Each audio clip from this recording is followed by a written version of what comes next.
Talking about the strength of schedule thing, look, I think if as a Phillies fan you don't acknowledge the fact that the Phillies have had a decently favorable schedule so far in terms of the teams that they've played, then that's a little disingenuous, because the Phillies have had an easier schedule in terms of the teams that they've had to play so far.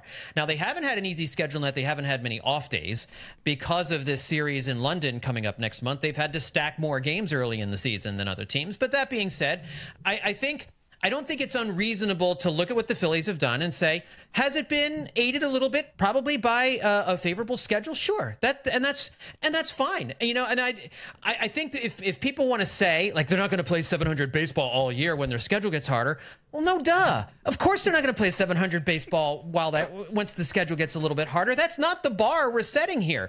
What's happening though is while they have the easy schedule, they are playing 700 baseball so that when the schedule gets a little bit tougher and the winning percentage comes down a little bit, you've already given yourself so much cushion and so much runway here to start off the 2024 season. So, I mean, both things can be true. Yes, the Phillies have benefited from the easy schedule, and they have run up this record of 34-14. They're 20 games over 500 before Memorial Day, which is absolutely insane.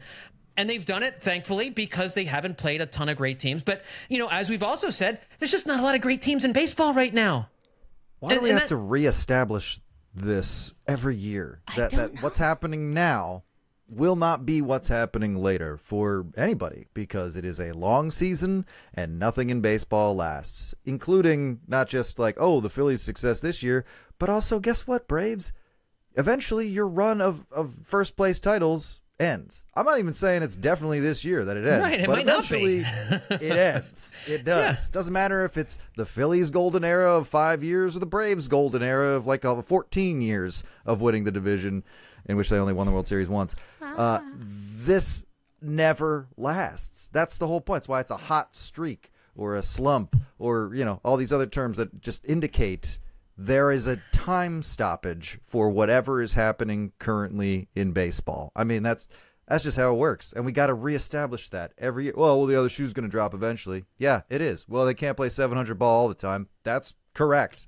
Well, that's why it's so good that they're doing it now. Right. Why do we have to? And it doesn't say delegitimize and it doesn't delegitimize what they're doing right now. Like, you can acknowledge that the schedule has been a little bit easier, Liz, but it doesn't delegitimize what the record the Phillies have put up so far. And that's the difference. Like, you don't delegitimize the record because of the schedule. Certainly it's a factor though.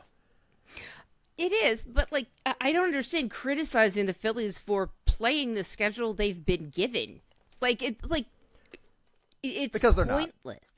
Not. I'm sorry. I don't mean to cut you off, but that's not what they're doing. They're just saying, I'm looking at something I don't like, and I refuse to admit it's happening for exactly the reason it's happening.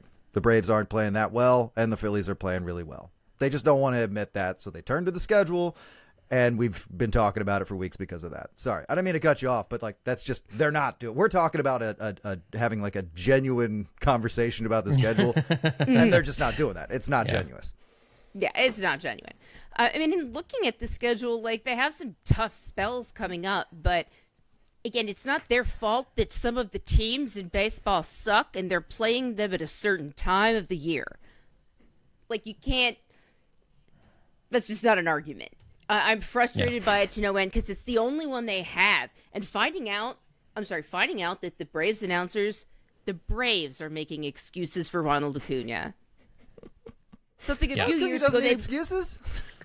He's an awesome baseball player. He doesn't need excuses, you know? And he's having a bad year. I bet you don't need to cover for him. I mean, it's crazy. Just admit it.